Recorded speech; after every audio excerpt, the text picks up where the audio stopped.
And we are live. This is exciting. Hello. Welcome to this second episode of the Introspective Thoughts podcast series. It's been well over a year and a half now since I've done the first episode of this, which was supposed to be something that's monthly, but those who know me know I'm a busy man and I wanted to find the right time to do this, and this felt like it. So our topic for today is attraction, which followed a story that I put up on Instagram for those of you who saw it. I won't go too much into detail on that, but I do want to just mention before we get into the topic of attraction that I did put up a post about an individual known as Jordan Peterson, and this kind of topic was in response to something that he said online. And I just wanted to make the comment that he is a controversial character, and there might be a lot of people that find him through his clinical psychology. But he's very much controversial when it comes to topics such as gender, when it comes to topics such as women, and social justice as well. So I just wanted to make a point to just mention, for those of you who might see me sharing someone like that and think I share all the same views, that's definitely not the case. I don't agree with him when it comes to issues around gender. I don't agree when it comes to his viewpoints and ideologies when it comes to women and kind of social justice as well. I did find him through his clinical psychology, and there's lots of research out there that he talks about when it comes to things that are proven to help make people's lives better. So we will be doing a whole show on the topic of where you draw the line when it comes to kind of giving people a platform, but also giving people follows and kind of engagement online when it comes to things that they said that might be deemed inappropriate as an individual. So that's going to be most likely the next show, but we're not going to talk about that in this particular show. This show is going to be all about the topic of attraction and whether it's something that's individual or can be collective as well. So I can see a few people are joining us now. Thank you very much for joining the stream. I think it's a good time to introduce our just going to make sure that we're live on Instagram. I can't see that we are. Oh, yes, we are. Perfect. But it's not looking very good. So I will sort that out in a second.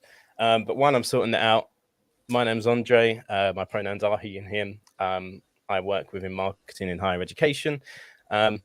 And yeah, really excited about this show. And Sky, let's kick off with you with some introduction. Me. Hi, everyone. I'm Sky, Christina. You can call me Christina, Sky, anything. And I'm supposed to say what I do, right? I do YouTube. I stream online. I'm an artist, and yeah, I'm from London. To me next. Yeah, go ahead, Lara. I'm Lara. I work in advertising. Very plain and simple, and I'm from London as well. I'm Danny, also known as Panda of Trash on Twitch. I stream on Twitch. I sometimes post to YouTube, not very often. And I'm also a co-host on another podcast. Kitcast. Thanks very much for those introductions. Kitcast is the episode. For those of you watching on Instagram, I will sort out the stream in a second.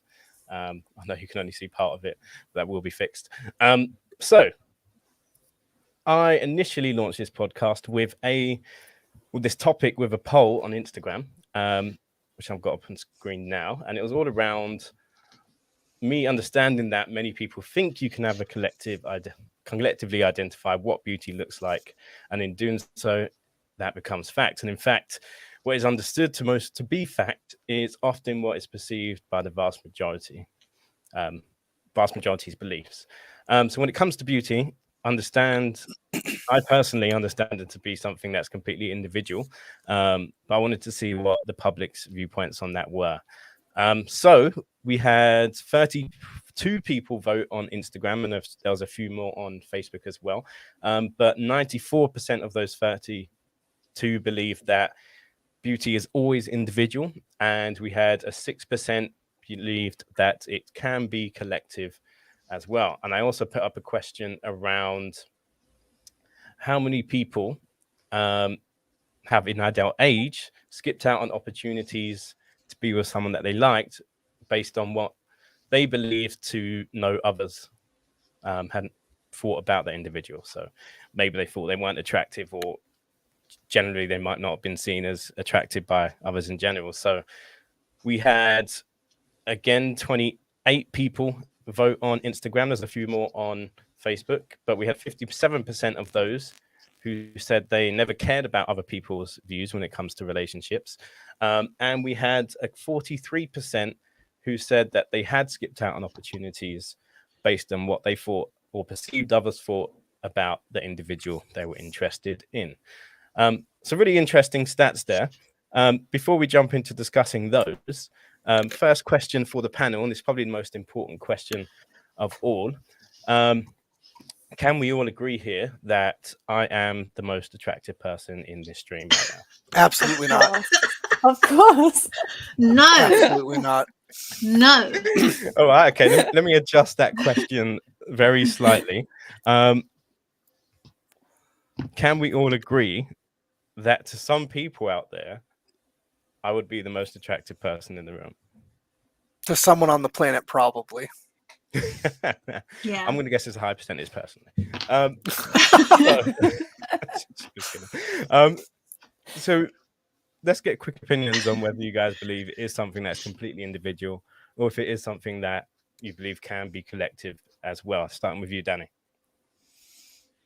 So I can see both aspects. I can see where, yes, it can, what we're raised and all that affecting that there's a general, like the Mona Lisa, everyone thinks is beautiful. Collectively, that's a collective thought. But as far as when you get into on a personal basis of individuals, yes, I might find someone attractive. That doesn't mean everyone does. So an attraction to another human, yes, I think is completely individual. Okay, how about you, Sky? Oh, I feel like beauty and attraction are two completely different things. Just kind of like what Danny was saying, kind of similar. So I'm not really sure how to go about that question. Can you say again the question? Yeah, it was just whether you believe that attraction is completely individual, or do you believe that there can be something that is collective? So attraction, yeah. I think it's individual, but it's influenced by the collective, and like what you've been raised, and yeah, like what Danny said. Okay, and how about you, Lara? Yeah, I think attraction's on a spectrum, depending whether it's by it being individual or like as a collective, because obviously you have your own personal attractions towards people and what makes them attractive to you, but depending on the circle that you're around, or the culture you're around, or the community you're around, that can definitely influence what you find attractive and what can determine it, which subconsciously sometimes you don't even realize is not actually your own individual thoughts, it's what's filtering into you. Yeah, absolutely. I think there's going to be a lot of agreement on that topic. So when it comes to going back to our poll questions, the second one I asked about whether you've ever been in a position where you've not or avoided a relationship or missed out on an opportunity based on what others perceived, based on what you thought others or perceived others to believe about that person's attraction. How do you guys start with you, Danny? Yeah. Have you ever missed an opportunity like that? No, but you're asking someone here who's always had like really low confidence in you. So absolutely not. Someone's appearance, you have to have that physical attraction to begin with. So I think if there's no initial physical attraction, then you're not going to build anything off of it. But no, I have never missed out on anything because I felt somebody didn't look attractive. Yeah. And how about you, Sky? When I was younger, I felt like I didn't really, I was kind of like the outsider because all my friends thought everyone I went with was ugly. And I didn't really see their looks. I mostly liked the vibe and the personality, and that's why I would go for them, and that's what would attract me. So it wouldn't be mostly about looks, and all my friends would just be like, ugh. But as I got older, I think I kind of stopped just going for the people who I normally would go to, because I felt that, and I was attracted to that vibe instead of just their looks. And I think that was influenced by, obviously, what people have said to me in the past when I was younger. And I kind of just stayed single longer because of it, instead of just going with who I would be attracted to, kind of thing. Okay. Yeah, I think for me as well, I was definitely in the 43%, where I think when I was younger, for sure, there was lots of opportunities where I thought like I missed out on relationships based on what I thought others felt about that person. I think there were some occasions, if I particularly found that person really attractive to me, then it wouldn't matter. Because I don't know, I think there's something about when you have an idea of someone and the idea is so strong, I think that can combat kind of other people's perceptions, because if you think they're attractive enough, then you probably think there's others out there that probably do as well. In my adult age, that's definitely changed quite a bit, especially the older I get. I think in general, it's relationships and attraction has become something that I guess attraction has become a smaller factor when it comes to getting into relationships. So someone who Really? yeah it's really small now, to be honest, because I found that more than anything, like the right connection, the right intelligence, I find myself more attracted to those who I can have conversations like this with. I do these types of conversations all the time. They drive some people nuts, but this is just me. So it's become less of a factor the older and older I get, personally. So it sounds like your attractions have just changed. Like maybe initially you were attracted to looks, but now maybe you're attracted to intellect. Yeah, potentially. But again, everyone always says you have to be physically attracted to your partner in some way. So my question to all of you is, how much of a factor do you think your interest in someone plays in your own individual attraction to another individual? Anyone can start that one. If it's a brand new relationship, there has to be, for me, I'm sorry if it sounds shallow, but a significant amount of physical attraction. Because if I'm not physically attracted, I'm not going to put in the effort to dig deeper. Yeah. I think it depends on how things begin as well. Because if you meet someone, obviously, in an instance where there's no mutual party or like anyone that you don't know, for instance, like you're in a club and you see someone across the room, if you don't visually find them attractive, you don't really have the conversation to be like, oh, they're a lovely person, they have an amazing sense of humor, because you're literally like materialistically and visually just basing it off of their looks. But yeah, I think it really depends, because obviously if you meet someone as a friend or in passing or as a colleague, then you have a lot more time to like get to know them as a personal basis, and you can sometimes like bypass the visually attractive side of it, because you're like, well, I've grown attracted to your personality over your visual looks. So to me, if I meet someone that way, it's not that big of a deal. I don't personally see visual looks as the first thing, unless it's a situation where I can't talk to you. I don't agree, but like the whole, I think I'm different in the sense of, not to be like, oh, I'm different, but I think I've always slightly been, I'm not really a looks person. If I can like really just, even if it's like seeing someone across the room, and most of the time people would be the ones to approach me, so I'm not really someone who approaches other people. If they approach me in the right way, they could look like anything. If I laugh and I really feel like I'm having a good, like, I don't know, I just call it the vibe, okay? The vibe is good. It doesn't matter what the look is. Yeah. It I don't know. but I don't. We weren't supposed to look at chat, but I saw something in the chat. Like No, I you can also, look at chat all you want. Go ahead. someone said none of these people are asexual. Like a lot of the time, because of the way I have been attracted to people, I kind of feel like I am on the ace spectrum, in the sense that most people, I didn't understand when people would say, "Oh, I'm attracted to that guy's butt or their chest or this or their beard," or and I'm just there like, okay, great. So you got a fan already. Oh. There we go. All right, let's look at some comments from our comment section. So, got Lunaria, who says attraction is individual because there is itself an umbrella term for so much, so as looks, personality traits, for friendships, relationships, etc. Items and looks can very much be influenced by society and the way you've been raised and nurtured. Would you guys agree with that? Yeah. 100%.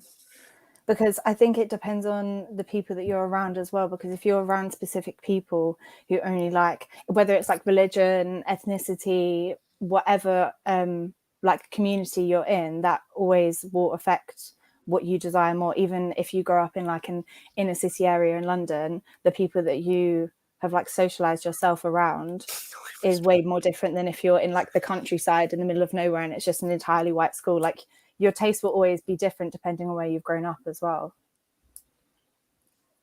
Yeah, good point. So I guess following that, I've always found, and this is actually a separate podcast topic question, but I think it's super relevant here, so I'm going to bring it in anyway. Types, romantic types. Are they something that exists for you? Because for me personally, I've seen types as something that over time obviously can change and does change for lots of people. But in my experience, I've always had a particular look when it comes to someone that I'm more attracted to. And that's kind of stuck with me throughout life. And I can kind of trace it right back to my upbringing, TV shows that I used to watch. I don't know if you guys are familiar with Xena the Warrior Princess, but I've linked my typical type to her image, and I think that's where I get it from. So I guess growing up is not just the people you're around, but the things that you watch on TV. But then that doesn't always influence the people I end up with, basically. So initial attractions. Do you believe in types? Do you have types? What's your perspective? I believe you can have a type. I don't personally feel like I have a type. Like you say, like I feel like you can sometimes narrow something down to a specific thing, whether it's like the clothes someone wears or the music they listen to, or even like a sense of humor. You can kind of possibly narrow it down to a type, which I guess in the umbrella term of type, it is one. But I think the aspect of like having a visual type, sometimes it just comes from what you're comfortable with or what is safe, because you may have like dated someone like that before, or it's the friends that you have around you. So it then may just fall into your relationship thing. But I personally don't think types are that much of a thing. Because as you say, like you said earlier, as you get older, you kind of like lose interest in all the things that you thought of when you was like 18 to early 20s. And then you may get to like mid 20s to 30s, and then everything kind of goes out the window. Yeah, I agree with that. I think it's very possible, like with you with Xenon, to have your ideal type, but getting to know the other people around you as you navigate through your life, you tend to overlook what your type is and find attraction elsewhere. Wait, so Xena, Yeah. Are you attracted That's my life. to when you think of her? Are you attracted to her character? Are you attracted to the way she looks, or both, or the whole like shebang? I think it's just the looks. I think the characters is something that I've just developed through relationships at school, probably most likely, and probably a heavy part through family as well, just because I personally think that attraction is something that is purely based on familiarity. And what I mean by that is if you see someone, or say we were living in Avatar film and everyone's blue, they've got completely different facial structures, etc. I think if you live there long enough over time, you would, even if you weren't initially attracted to that species, you would eventually gain attraction through familiarity because of the relationships that you build. And I think that goes for life as well. I think once you are around someone enough, you can develop attraction. And I think what that person is like influences that. So if you have a good relationship with someone, then everyone else you meet in the future, whether you see him as a friend or potential partner, you're immediately going to think, I think I would like this person, is because they look like someone who who is nice. And I think the same thing goes the other way as well. If you have a really bad experience with someone, I think sometimes when you hear people say, "Oh, that guy has a face that I want to punch," I think they've just had a bad relationship with someone that looked like that in the past, and then they associate that person with someone they don't think they would like because of that experience. So I think it's all based on familiarity and experiences with people based on how they look. So that's my opinion on it. Yeah. That even happens with names. Like I see so many threads on Twitter, like everyone has a name. Like you always have that X that either you can't go back to or your friends can't go back to. And either the initial of the name or it's the actual name. And I think every single one of my friends could name a name. Yeah. I definitely agree with that. So why did you ask that question then, Sky? Do you think personality plays a part when you're younger? Oh, because I was thinking, when I think of Xena, yes, she looks beautiful, but then I was thinking, are you also attracted to the like strong, like the fighter kind of that she portrays as her character? Because I feel like it makes a very different, I don't know, it makes your type more defined rather than if it was just looks or if it was, just the personality. Yeah. But you said it was just the looks, so yeah. Yeah. Got some more comments in chat here.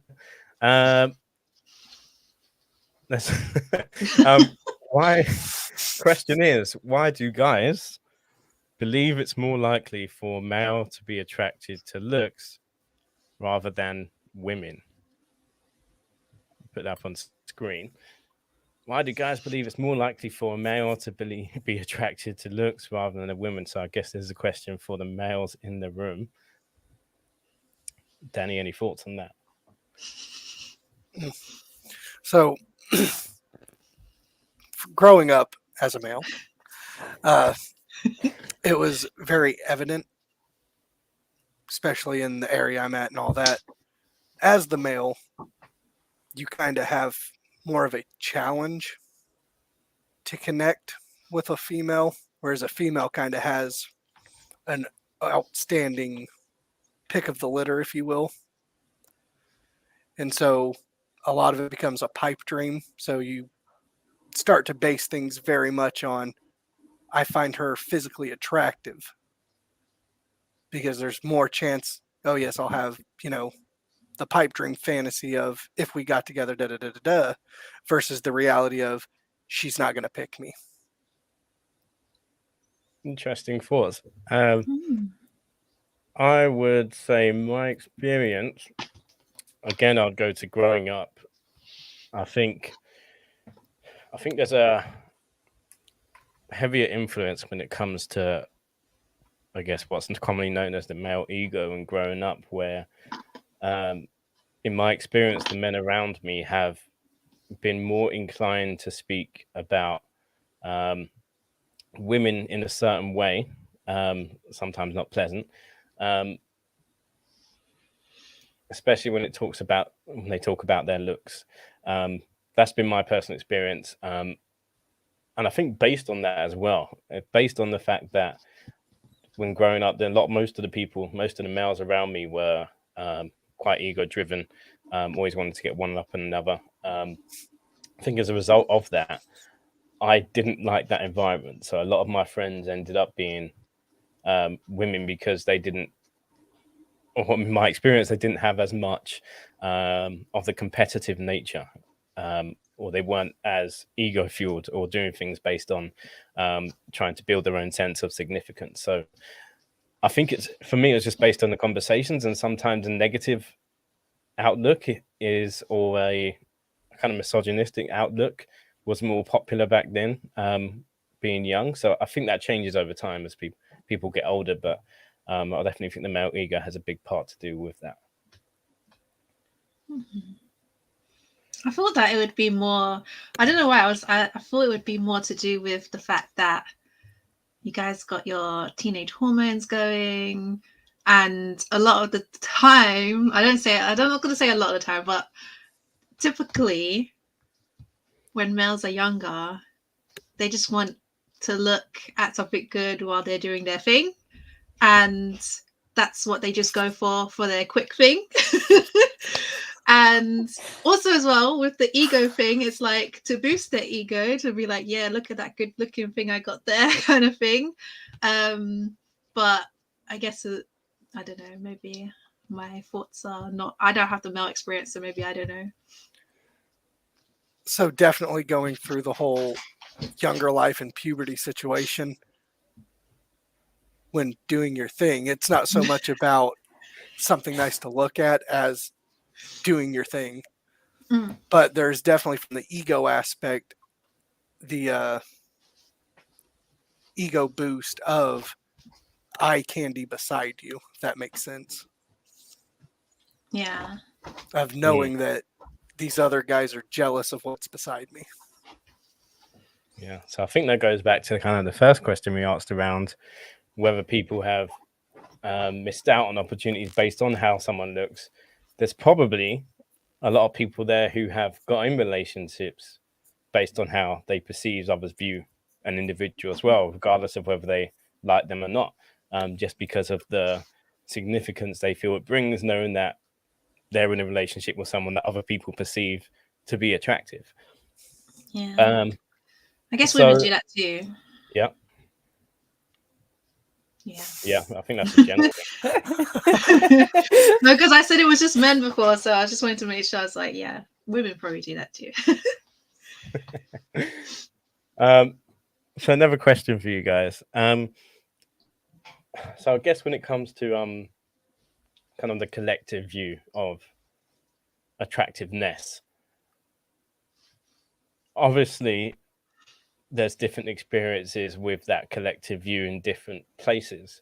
So what's your experience been with the collective view of attractiveness, and how might have it influenced your choices or decision making in the past? Fairly open question there, but wanted to see if that triggered anyone.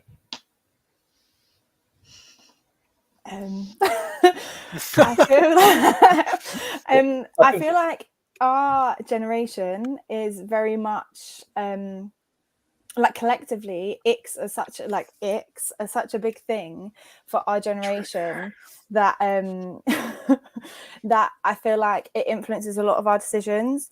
I feel like it very much is like a very unhealthy mindset, because it kind of plays into the ideals of like social media, and obviously not everything is real in social media, but you're always going to see something better than what you already have.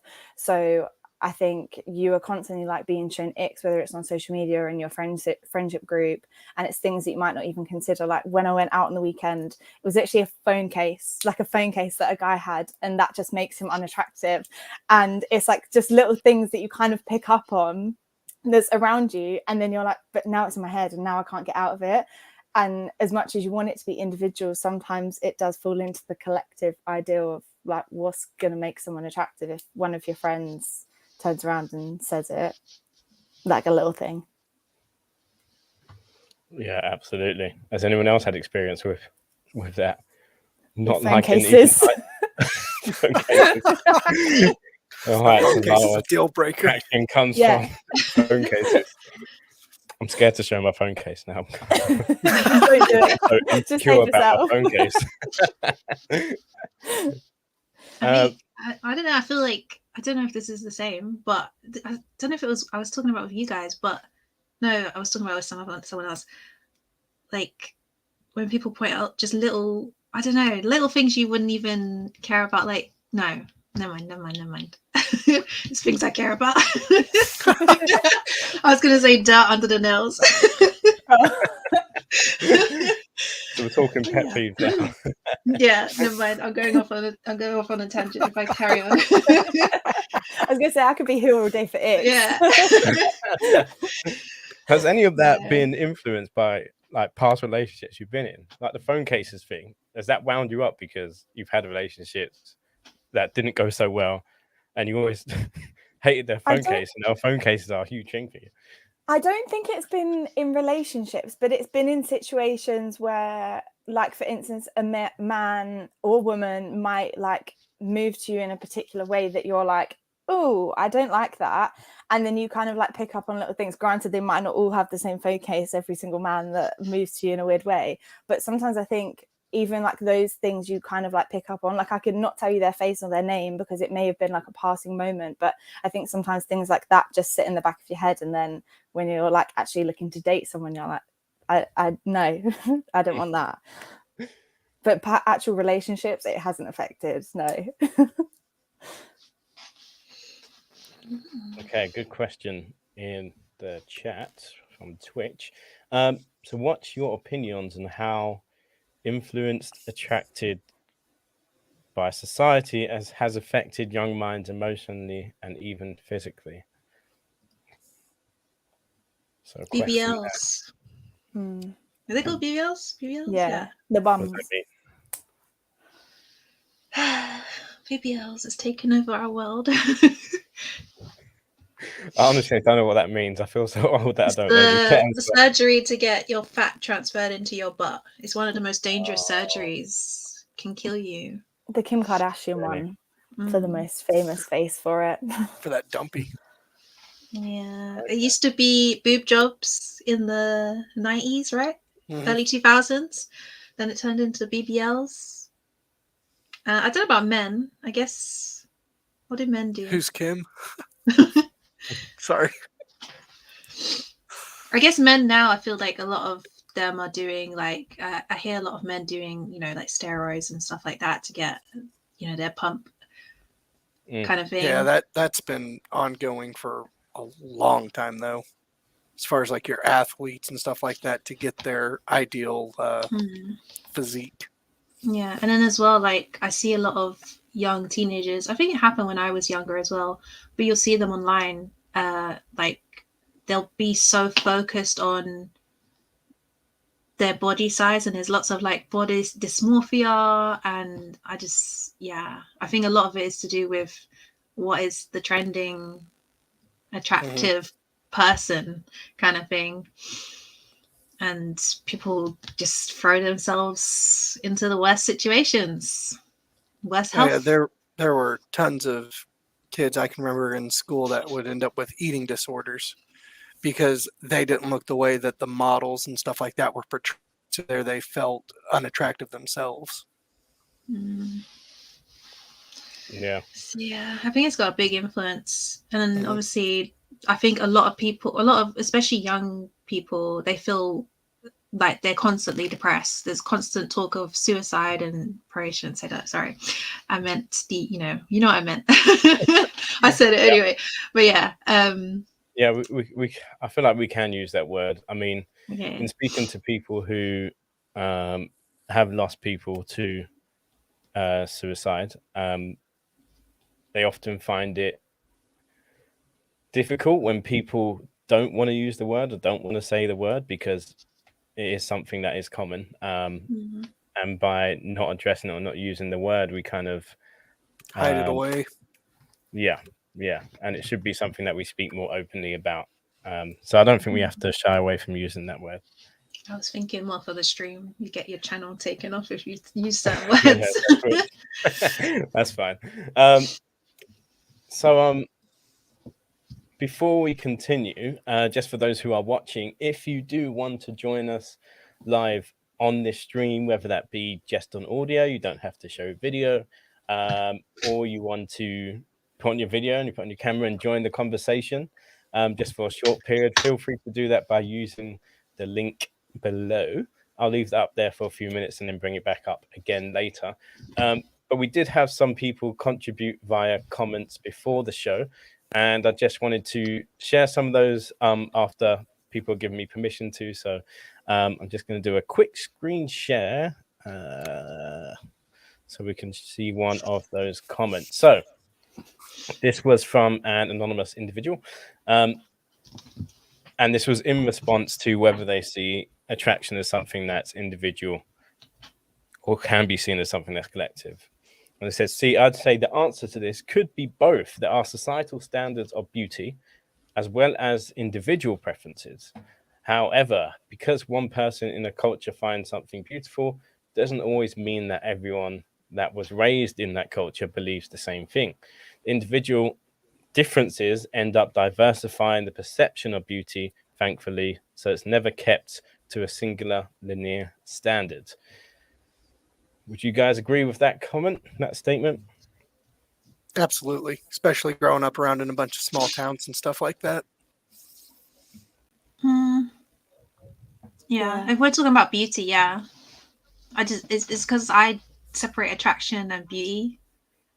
Okay. But yeah, Well, tell us more about that. Because of my own experience, like, yeah, I see things as beautiful and all this kind of stuff, but I don't necessarily think most things that are beautiful I'm attracted to, if that makes sense. So my attraction is more to, as I said, like the vibe, the feeling, rather than what something looks like. And I don't, when someone says what you're attracted to, I don't connect it to looks. It's very, very separate, or beauty is very separate. So when I read that, it's talking about beauty, but is it also talking about attraction?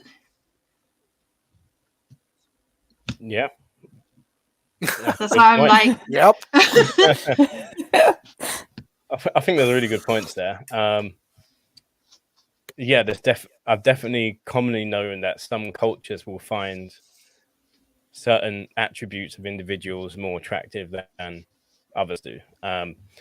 So, for example, I know in some African countries, it's kind of the opposite standard to what you would expect in more Western culture. So, in Western society, a lot of people would think typically, especially based on more traditional models, that being really slim, not many curves would be your typical view on what attractiveness is to the collective. Whereas in some African countries, being curvier is actually a sign of better health, sometimes more financial wealth, and as a result, more attraction because of that. So there's other influences that might come into that as well. So yeah, I've definitely come across people who have spoke to me about their standards of beauty as well. And I remember very vividly that, I don't know if you guys remember that this happened a few times now, but I remember the first time it happened where they sent a photo of someone to Photoshop editors around the world and got them to each country to edit them in a typical standard of beauty for that particular country. And then you saw all the stereotypical ideas of beauty were for each of those countries. Some would be adjustment in skin color, how dark they were, how light they were. Sometimes it was shape, sometimes it was symmetry, sometimes it was the clothes they're wearing as well. So I found that really interesting, but also quite upsetting as well, in the sense that society and media will push these standards on a lot of people, and that makes it really difficult, especially for young people, to like what they like and be okay with that. So I guess a question for you guys is, first of all, have you guys seen that story? Did you guys? Yep. yeah, so Nods. I've seen bits and pieces. Yeah. What were your thoughts on that? And do you feel like, I guess, media is damaging when it comes to people's perception of attraction? I think media has always been damaging as far as people's perspective of attraction. They're always going to push for an unrealistic ideal. And the more you push it out on younger generations, the more they're going to soak that up and believe that to be norm. And I mean, hell, our generation went through it, and it wasn't until I was in my late 20s, early 30s that I was like, wait a tick. I've got my own thoughts on this. Mhm. Yeah. They've got like Okay. whole magazines Mhm. that point out whole, like mostly women point out every single body part that's wrong, or the outfit that they worn. In the UK, they have like, what, I don't even know the names because I don't look at them, but when I used to work in like shops, I'd see them all the time, and it's just the front covers plastered with this is wrong and this is wrong and look at this, how could they go out like this kind of thing. And it still happens today. And I think it's the same in the US, and it, as far back as I can remember, it's always been geared more towards females than it has males. Yeah.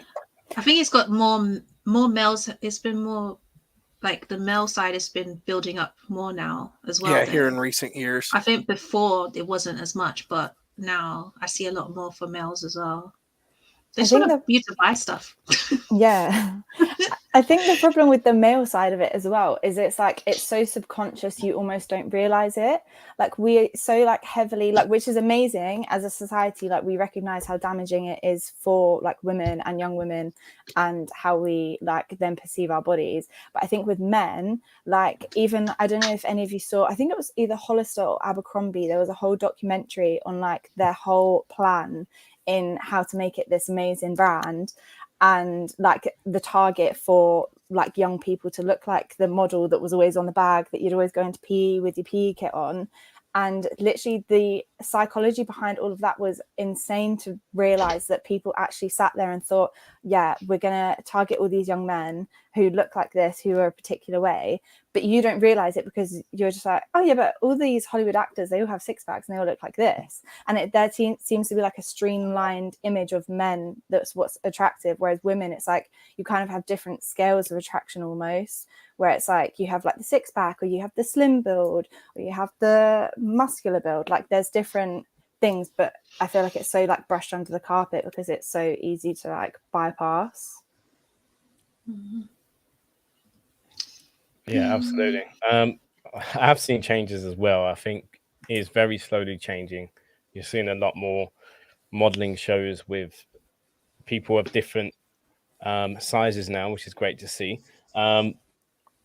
Do we ever think that we'll get to a point where, like the comment says, diverse perspective is always important, where we do have a diversified media when it comes to the portrayal of attraction and how we use diversity, especially like those like ones that jump to mind, like the Dove adverts. I think they're one of the first people to start doing that and putting all different shapes and sizes in their adverts to advertise. So do we ever think we'll get there? I think we're already started. I mean, because of like Instagram, I feel like mostly you'll see a lot of that diversity now, but a lot of brands will try, you'll see as well, a lot of brands will try and catch up with that, but not to go too far into it. They'll keep it on their social media side, but most of the time they won't bring it to the mainstream. And I don't know, it depends. I feel like it's all about, as I said, it's all about selling products. They keep the diverse where the diverse is, and they keep the mainstream as how it was, and keep it, they and try to maybe stay slightly in their safety zone as far as with mainstream. Yeah.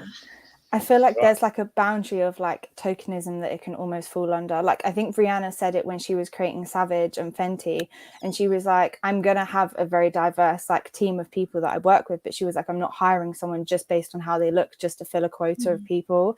And I feel like that was really important, because we kind of like fell into a society of like what you're saying with like Dove and campaigns, where it's just like we're just going to do it on social media just to like show a certain kind of face, but then the actual stuff that we're promoting to is like we're actually having a really niche target audience that we want to reach. Absolutely. All right, we have someone who's joined us on the live stream, which is really exciting. That's 2 for 2 of these shows now. I'll let you introduce yourself. Potato. Hello, Potato. Hello. Welcome to Stream Potato. Hi. Hi. Hello.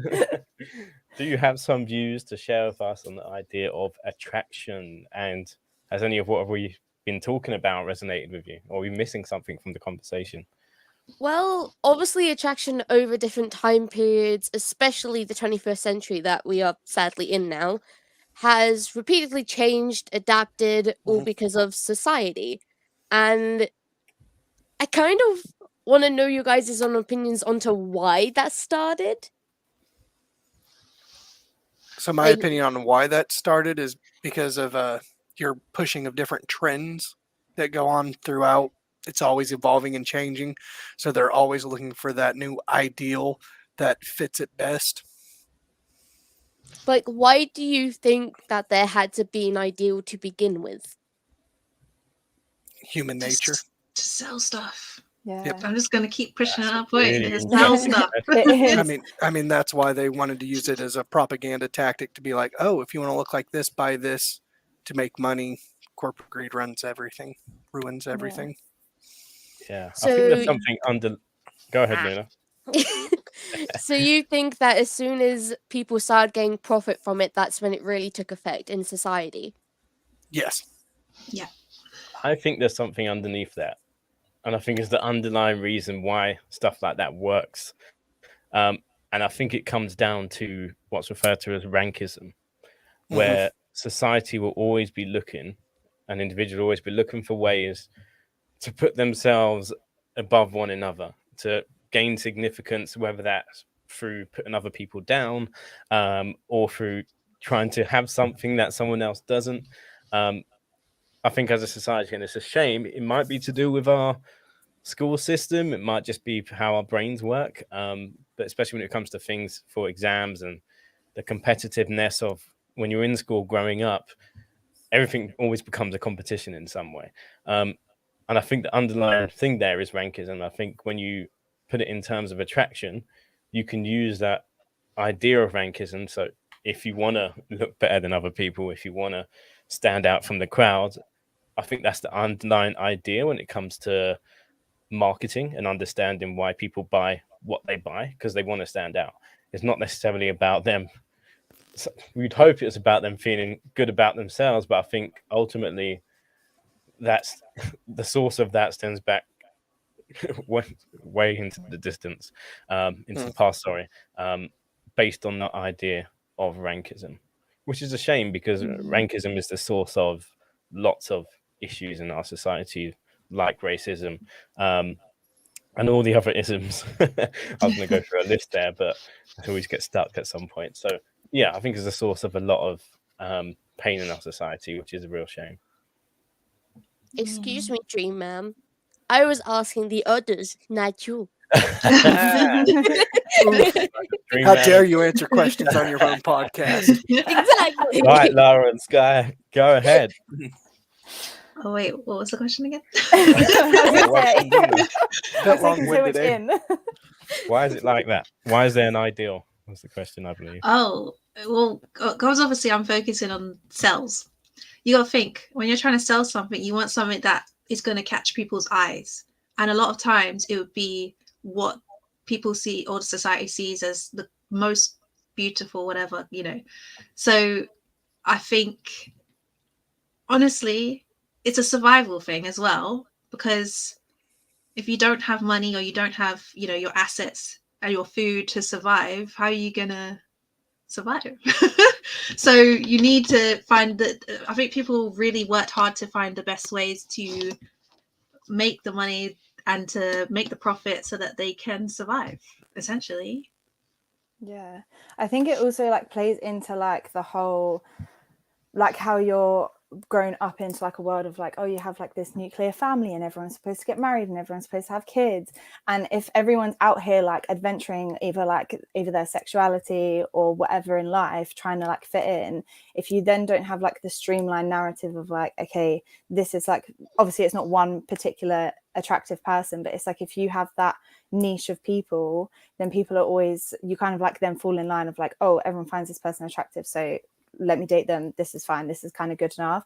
And you kind of see it a lot with, I feel like 20-year-old, like late 20-year-olds who I feel like their time is running out and they're like, oh my god, I need to date someone. And it's just like, oh, all these people think this person is attractive and they like me, so yeah, let's just settle with them kind of thing. But I definitely agree with Sky, it definitely falls into selling things as well. Now I am curious because, you know, I don't want to bring him up because he's a really bad person in history. But like you saying about like an ideal family, how your life is meant to plan out and everything, of basically society's views on what is right and what is wrong for you to do or be or believe in. But then don't you kind of think that is based like how do I phrase this? I know what you're trying to say though without saying it. But like I'm trying to kind of bring up Hitler to an extent because of his views. He was very much like the ideal woman was blonde hair, blue eyes, to have that certain amount of kids, to believe in a certain religion and path and worth ethic. Like, yeah. That's just because to some extent that is still happening, but to a less murderous degree. 100%. Like even on like a smaller level, like you have like Love Island starting tonight, and that is exactly that. It's just like it's full. Why do people like that? I'm sorry, it just doesn't make sense to me. And I'm 19. The drama. But no, it's exactly that. Like you kind of sit and watch it and it's all these white, blonde hair, blue eyes, the occasional brunette chucked in, and then it's just like you're almost like this is what you're supposed to find attractive. And then every single time they go on there, they're like, oh yeah, tall, dark and handsome, and it will always 9 times out of 10 be a tall, white, blonde boy with a six-pack, and that it always just all falls in line with this ideal opinion of people. And I feel like you see it a lot when you go out and see, like my brother, for instance, love him dearly, but I feel like as boys you kind of grow up into a society where you have to look a particular way to be attracted to women also. So it's always like the skinny jeans and the designer t-shirt and the Dior Sauvage aftershave, and then it's like, okay, I'm attracted, like this is what most people will find attractive, so I'm just gonna stick with it. And I think Jordan, I can't remember his surname, but Jordan, who was on Love Island a couple of years ago, was the perfect person to like break away from the mold. He went on there as like this really like cliche cheesy guy. Granted, he wasn't white, blonde hair, blue eyes, but he went on there like very typical boy, like English boy in like the skinny jeans with the splatters over it and the D-squared t-shirt, and then came out of it and has like completely reinvented himself and like has this whole amazing sense of style and like personality now because he's like found himself. But I feel like even going on Love Island, he was probably just shoved into a box of like, okay, well, you have to look like this, you have to kind of look like the norm, otherwise people aren't going to find you attractive, and if you don't, then you're only going to be attracted to a very small amount of people. And do you really want that, or do you want like the wider surface of people? But then that isn't exactly just a show. That is schools, that is how your family raised you to be. It's I'm bad with words. It's social media pushes. Yeah. Yeah. It is. It's everything social media pushes, which then messes with young minds, which then messes with them as they grow up, because they can't find themselves at a younger age, which then stunts their development in knowing themselves. 100%. Even down to like TikTok and Instagram filters, for the most part they like make your skin tone look lighter and lighten your eyes, even like sometimes lighten your hair, and like you kind of like fall into the trap of like, well, this is what makes me pretty, and it's like, no, it's not. You look beautiful regardless. But because that's what everyone else is using and what you kind of see more often than not, like you almost fall into the trap of like, well, everyone else is doing it, so why can't I do it? And then you don't really realize how much that then affects you subconsciously when you look at other people or even yourself.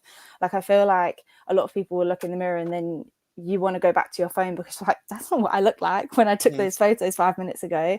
And you're constantly trying to like reassure yourself that you do fall into this like generic, well, obviously not everyone, but a lot of people do then have to try and like reassure themselves into this ideal of beauty or attraction. And then social media just makes it even worse, because when they post them online, they get hundreds of likes, or, oh, this one where I didn't do all that, I only got 2 likes, so I have to look like this. And social media is a nightmare. Absolutely. Especially when it comes to kind of influential figures as well. No, shush. No shushy. You got kicked out of your own podcast, buddy. Apparently so. You just sit there and look pretty. We've got it. If this is a part, Luna, that you don't want to be part of, feel free to jump out now. I think you know where I'm going with this. Nah, I'm good.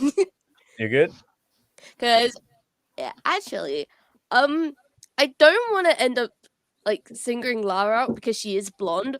But why do you think so many girls think to be pretty they have to change their hair to be blonde? I think like, has that just literally stuck around from the early 1900s? Like, I genuinely think it. I don't know where it dates back from.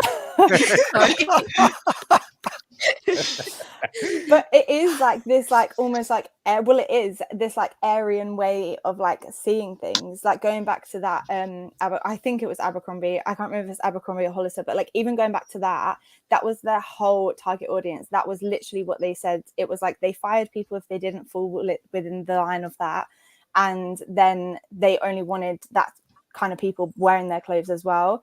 And I think it just falls into what Sky was saying about the whole selling things, because people are like, well, this has been around for hundreds of thousands of years, so we know that it works, so why break away from it?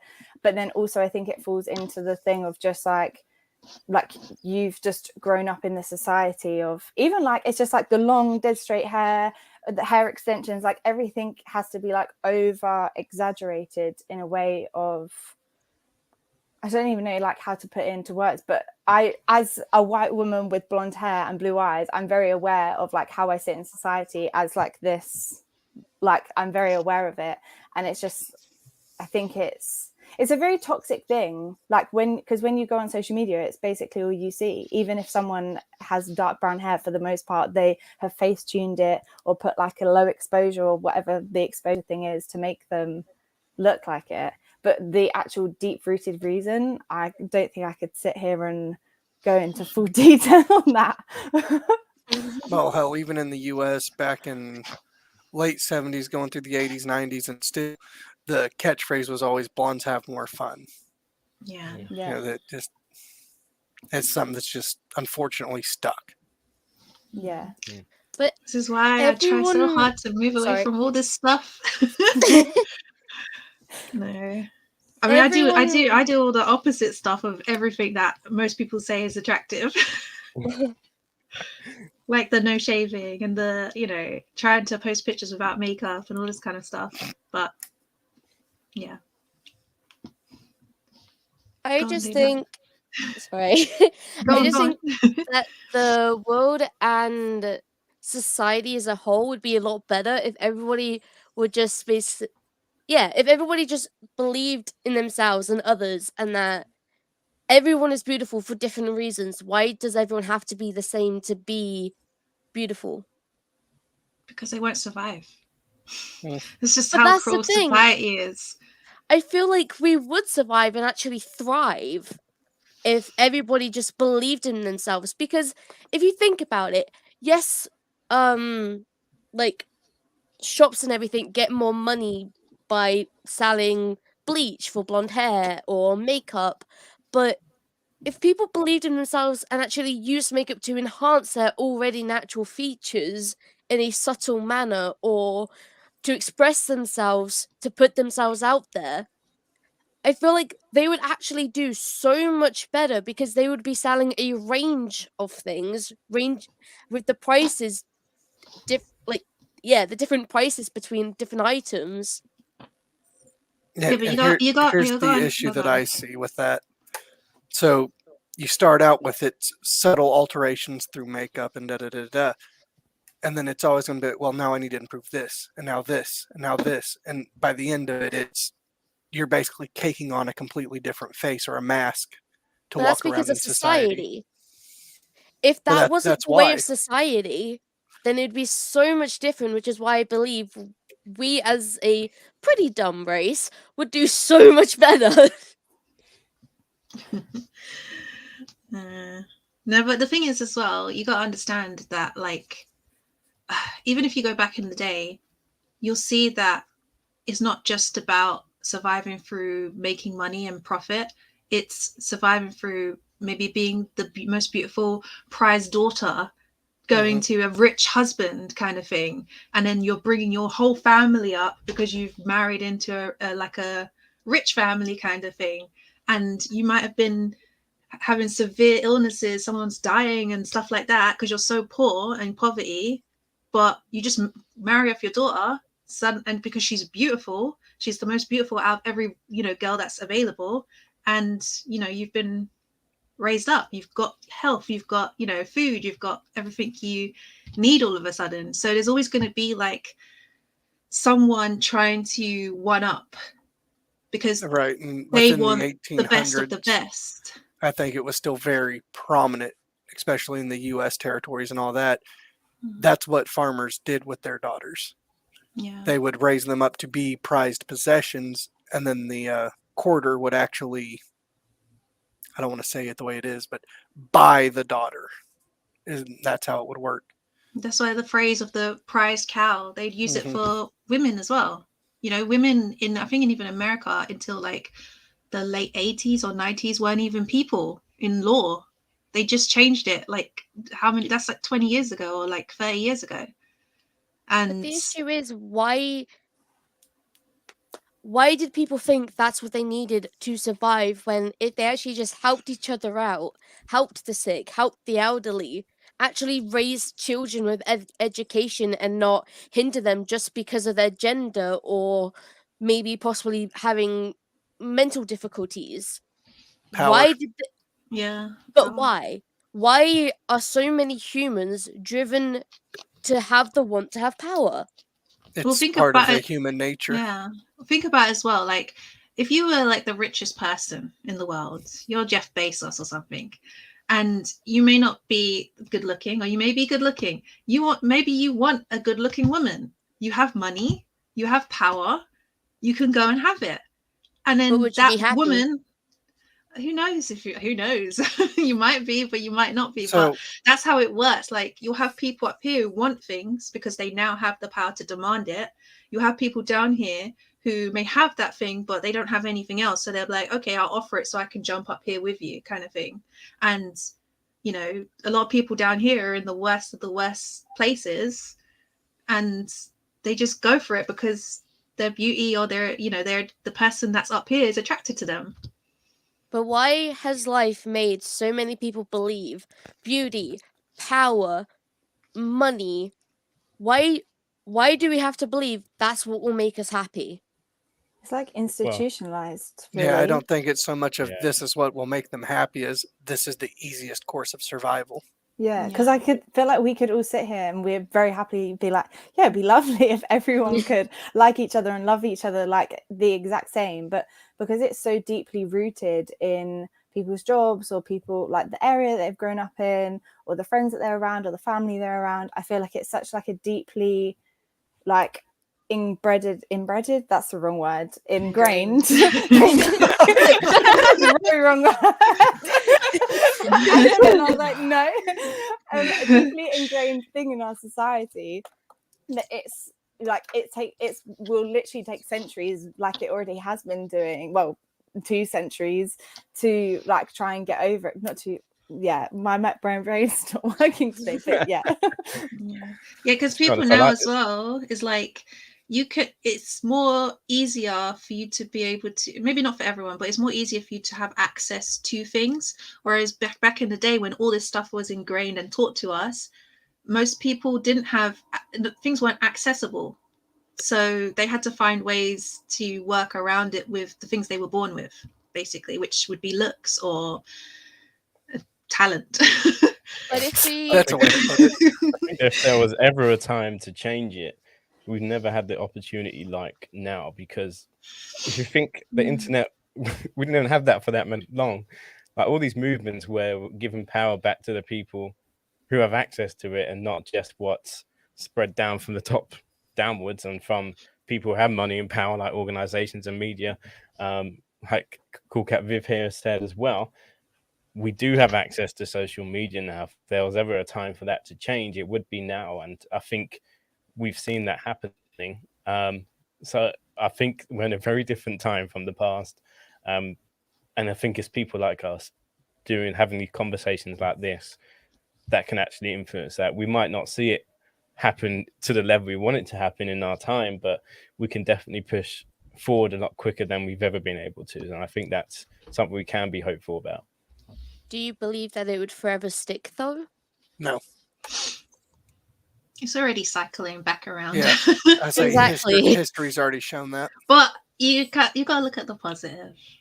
You gotta look at it. Social media is a tool that now we have some bit of control of. You know, Do we? it's becoming, we're having a bit less control, but we have, you know, you like posts, you follow people. That's you kind of voting to say, I want to make this person go up. I want to support this person, kind of thing. So that's a little bit of control we have. I kind of disagree. I feel as if the internet has hindered us because everyone, especially the younger generations, are now focusing everything onto it. People are saying lies and bullying people through it, when before it was very much, this is your life, survive, see what makes you happy. When now it's more, what can I do? Oh yeah, I have my phone. I may as well go on that instead of learning something or going outside and actually experiencing the world around you. But you I think can it was learn a- and experience from the internet as well. I think it was a good tool. We have just performed very poorly with it.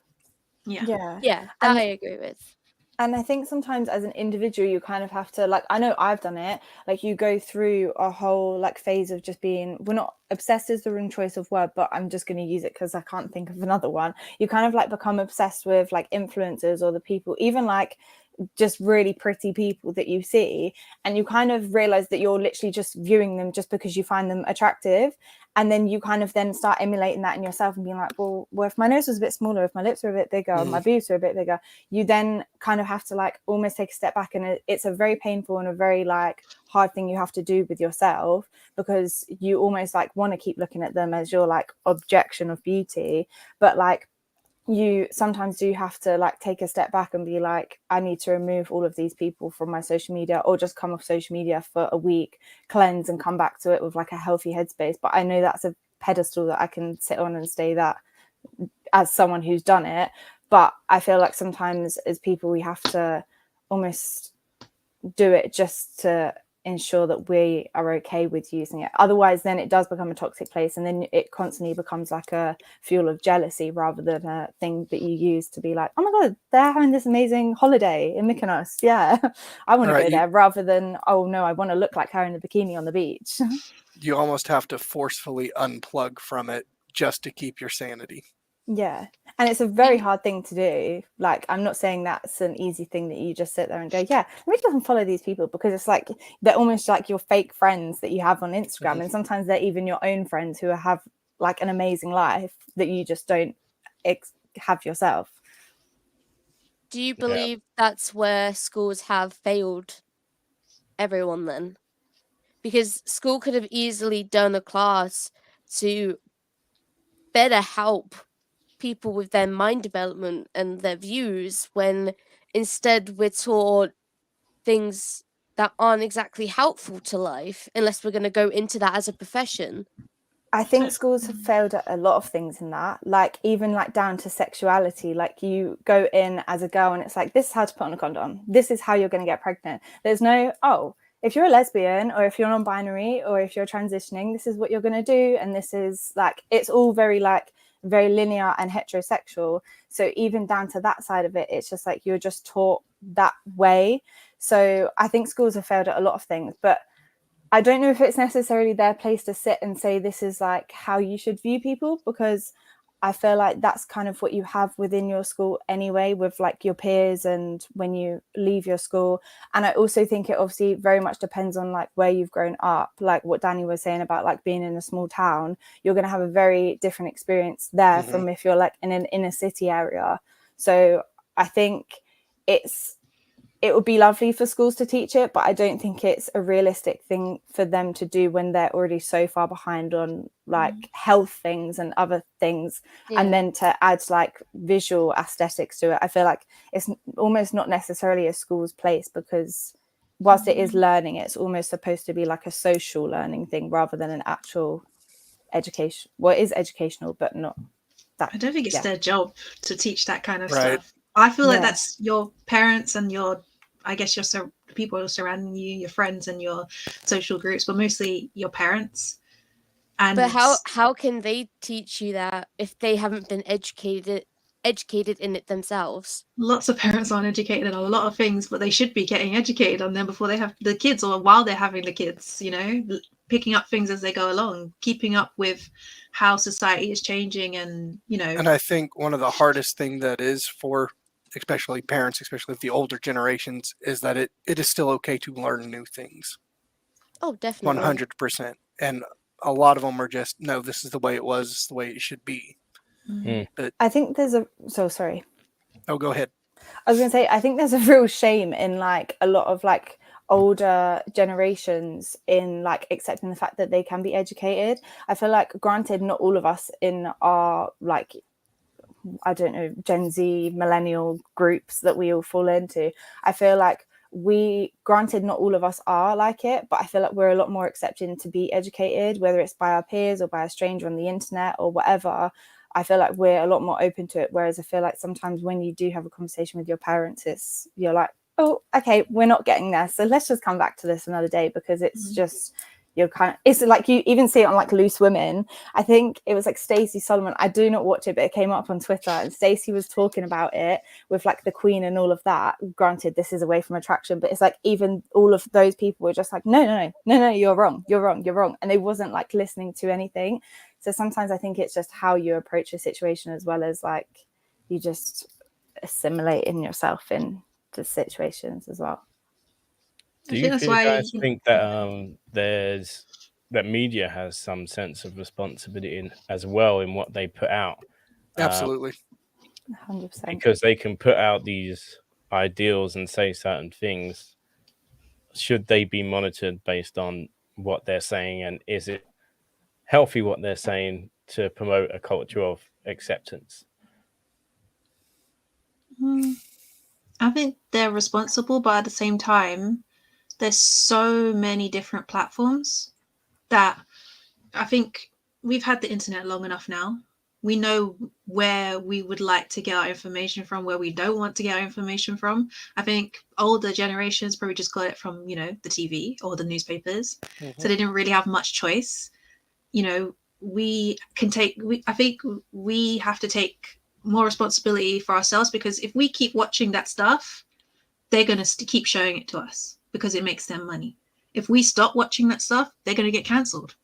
It's as simple as that, you know. So, you know, you vote with your views, you vote with what you decide to buy, you vote with everything that, you know, you interact with. So even if they are putting it out there, there's always going to be someone putting out something racist or something this. If you contribute to engaging with that, that's going to keep them going. So it's really down to us, and we have the responsibility to choose. Okay. We've got a comment here which someone contributed before the show. Trigger warning, we will be mentioning Jordan Peterson and how this show came about. So if that does make you uncomfortable, we'll probably be talking about it for the next kind of 5 minutes or so. And then after that, we'll come back on to discussing attributes of attraction as well, because I don't think that's something we've covered enough properly yet. So I'm going to do a quick screen share of what he posted. So the other day on Twitter, and the reason I'm showing this is because the response after this came from responding directly to this post.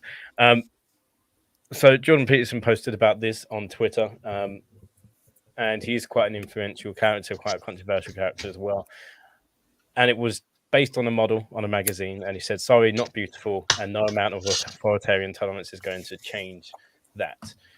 This is the response we got from someone anonymously as well. So it's a bit of a long one. So if you guys who are in at the moment and listening in chat, just pick out key points that resonate with you, and we can talk about that a little bit. But when talking about media, he says, "I feel like it's a problem for a sports magazine to highlight a clearly overweight woman, implying it's healthy to be overweight. Jordan should have used the word healthy. Beauty is in the eye of the beholder. Some will find her stunning, others won't. Personally, I find it embarrassing that many companies are resorting to passing being overweight as an acceptable way of living when it's not. Perhaps because of people who would rather be victims and say someone is fat shaming or fat phobic, rather than work on their own health. But on the other side, everyone has the right to do what they want and look how they want, as long as they can accept that they may be judged for being overweight. Some aren't attracted to short people, others aren't attracted to overweight people. I think there is no need to draw any lines. Everyone should think for themselves rather than be sheep and follow the herd.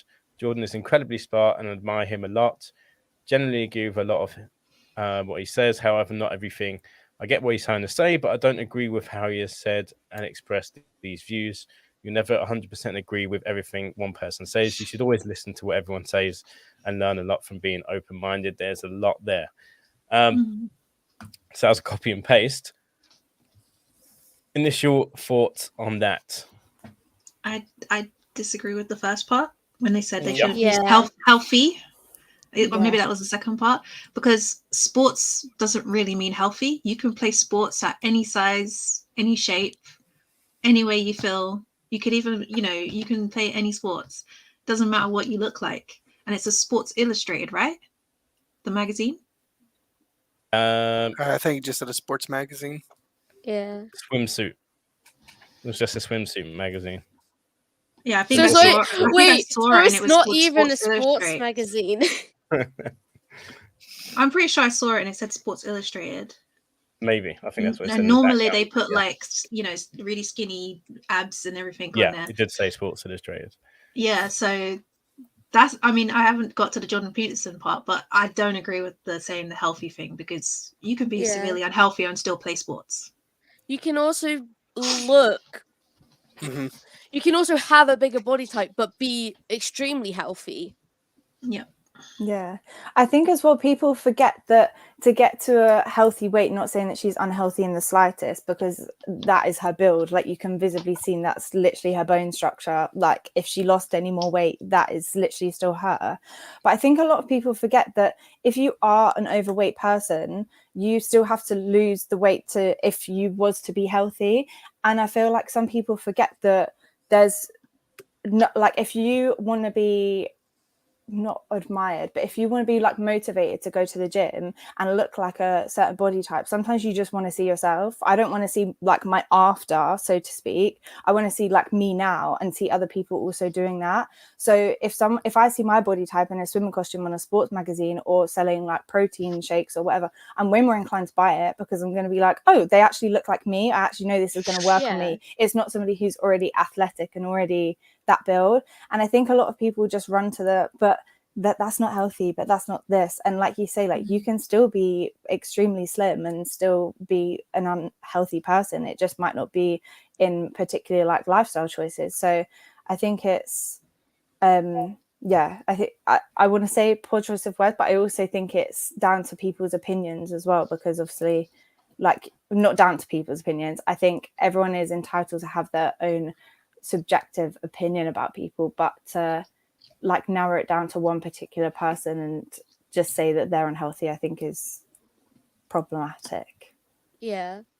Mm.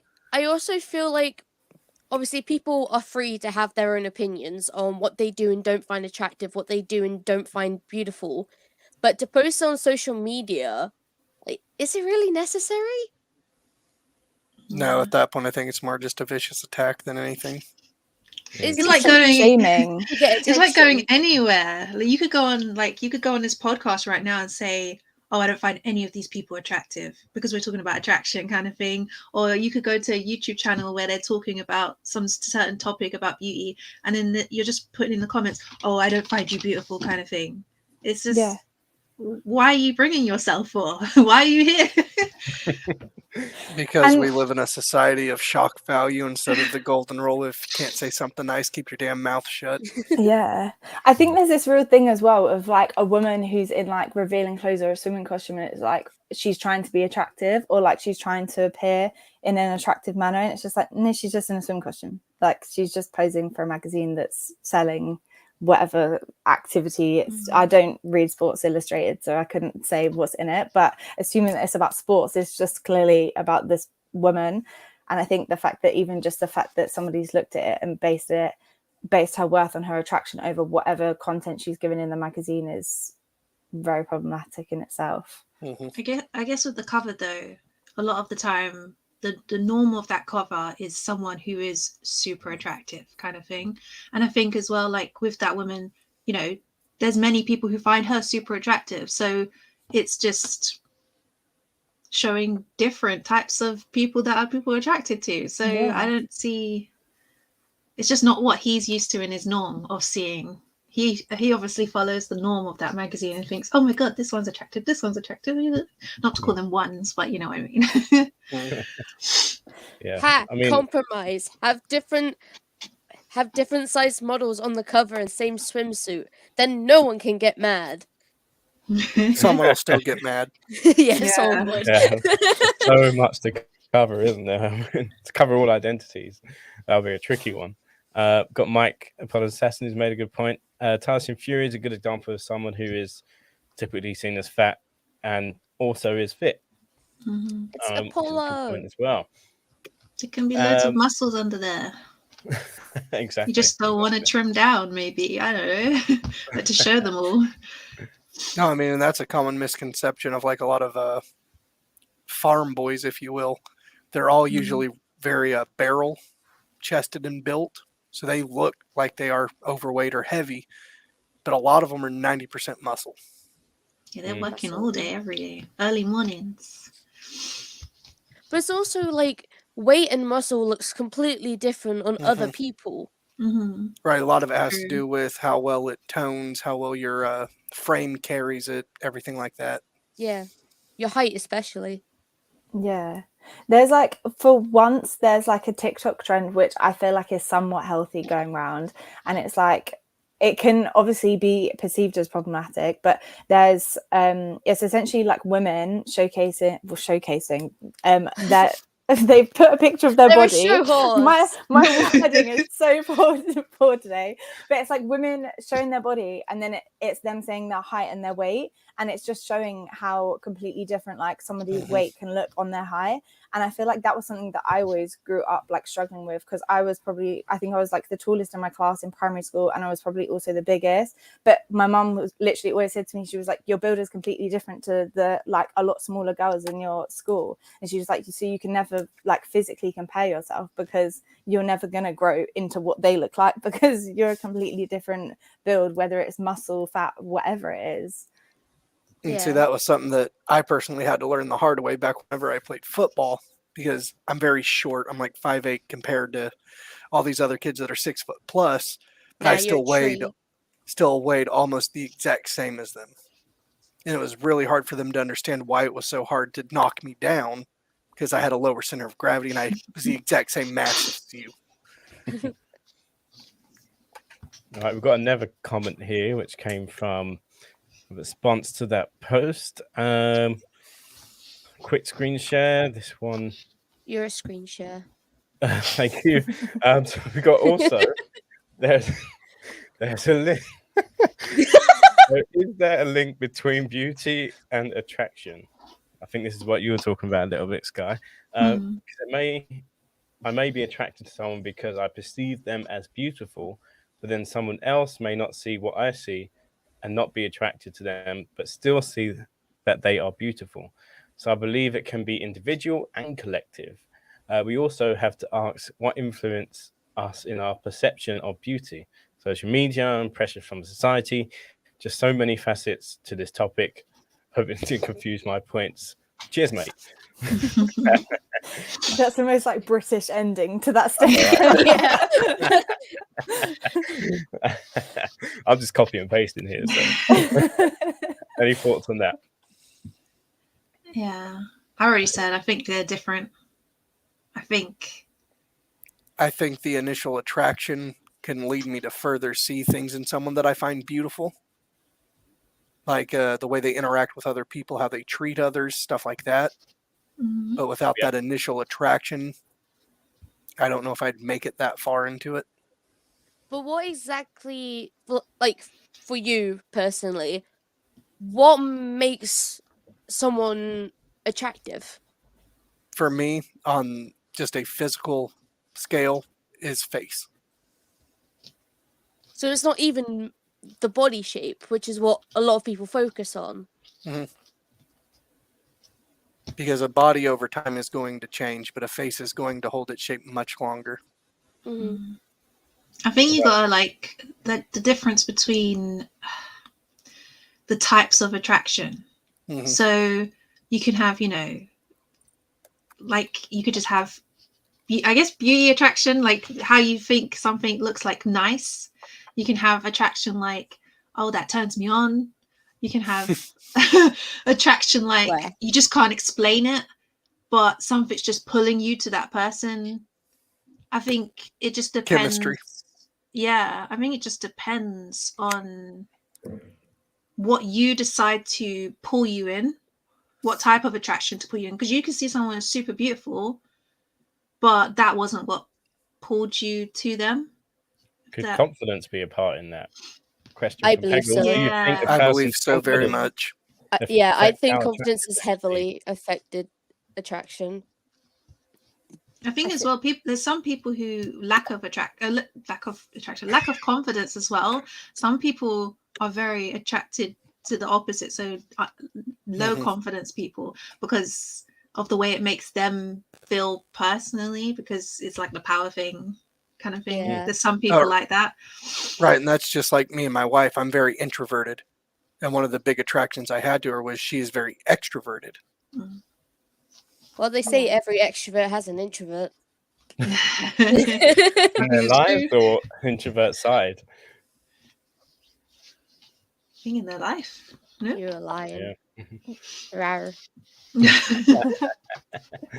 Yeah, I definitely think that's a factor, confidence as well. So what other attributes, when it comes to you guys, plays a part in whether you're attracted to someone? I was going to say or not, but if they have seen Braveheart. Such a random film.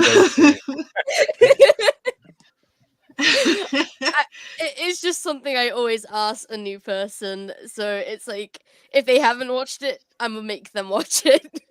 So what if they have watched it but they didn't like it? Ooh. Then they can't even be my friend. Get out of here. It's been my favorite film since I was 10, and it's important to me, so no.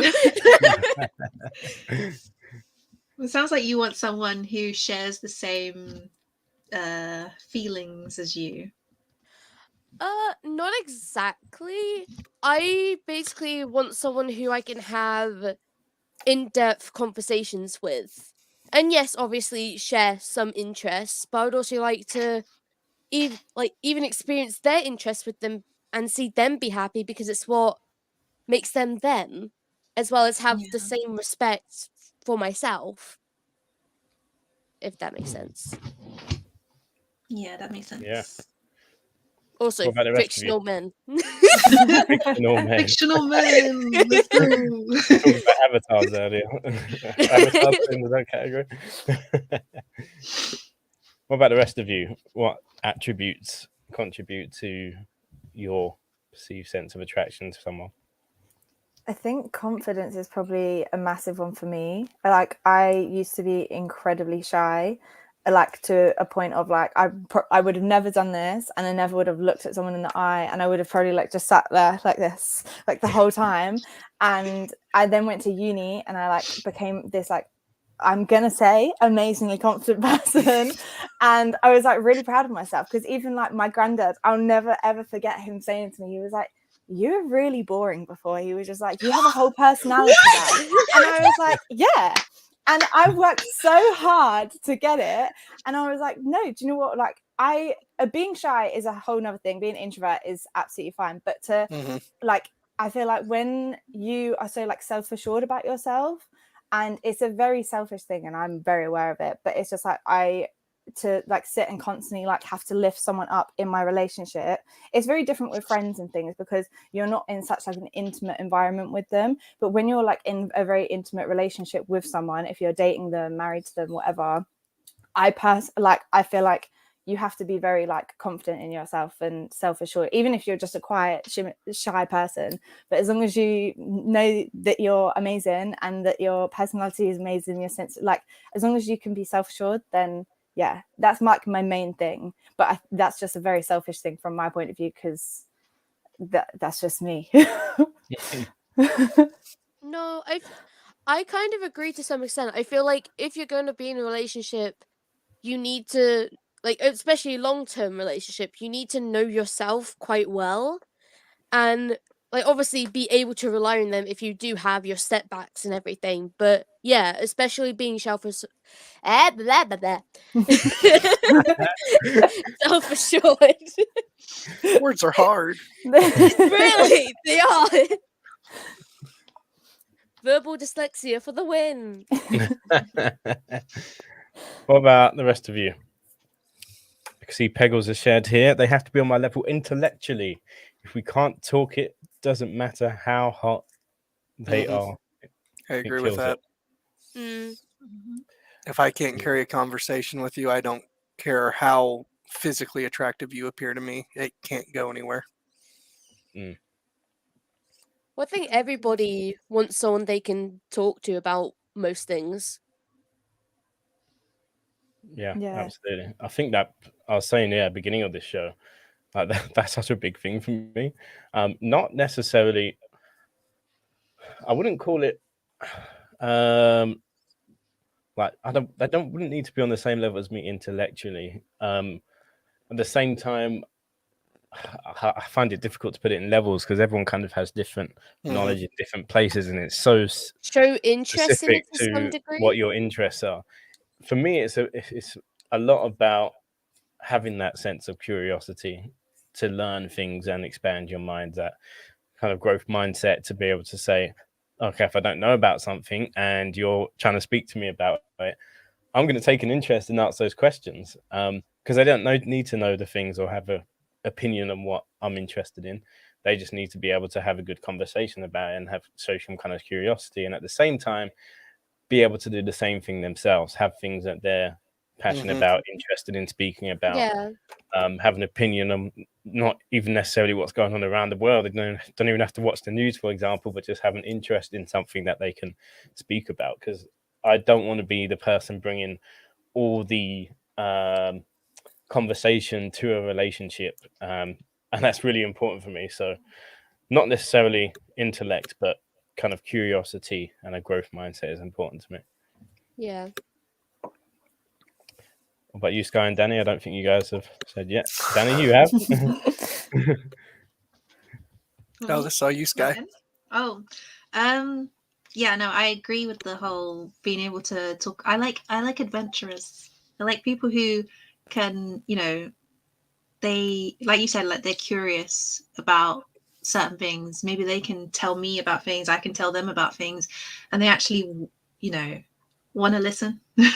They're not just acting bored or fed up or like Obviously, you can't expect them to want to know everything that you've gotten into, but at least 80% maybe. But it's not really about like what you may be discussing. It's more giving you the respect of listening and trying to understand, so that they can possibly share that with you and help you with your interests.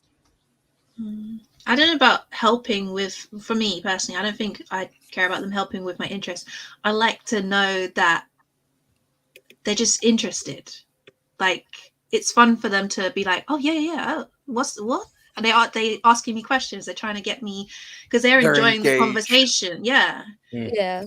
That's why I said not everything they're going to enjoy and they're going to, accept that I talk about, but at least, some of it needs to be something. I can't be with someone who's just like, this one's talking again.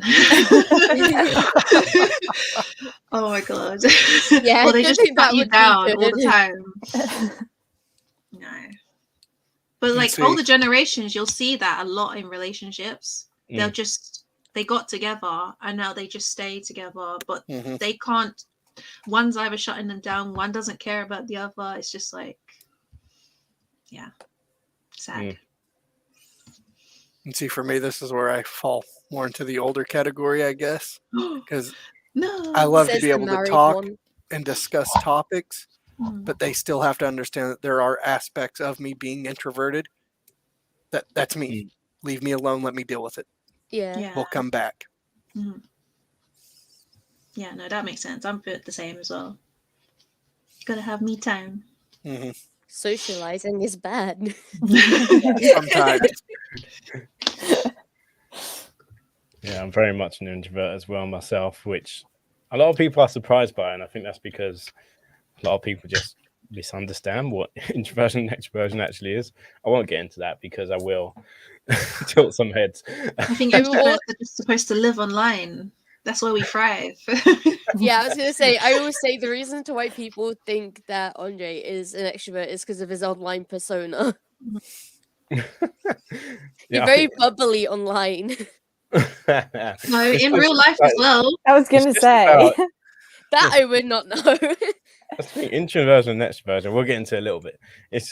I've done 2 full-day training courses on Myers-Briggs personality type and what introversion and extroversion is, so I understand it really well, and it's all about where you get your energy from, as opposed to how bubbly and energetic you are. So you could be the most bubbly and energetic person when you go out, but after 3-4 hours, if you feel like you now need your alone time to be able to regenerate, then by nature your battery drains. You could be super bubbly and the loudest person in the room is not a factor when it comes to introversion and extroversion directly. And an extroversion just means that there was actually a study done that found that introverts and extroverts actually kind of their brain demonstrates or shows signs of social fatigue around the same time, which is around 4 or 5 hours into any kind of social engagement. What keeps the extrovert out and continuing to want to socialize is their higher need for the reward system that they get from staying out. So if they are able to build a stronger relationship with someone, or they find someone that they're looking for a potential partner, or they're looking to make new friends, for example, they would value those rewards more, to the point where they will happily sacrifice their social energy to fulfill that, whereas introverts are more likely to say, nope, I'm done, I'm tired, I'm going home. So you'll notice if you're out with me, I might be energized for the first 3-4 hours, but after that I'm just super quiet. Or you could just go on Facebook dating. You get maybe 30 minutes to an hour of, this is fun out of me, and then I'm done. Let's leave.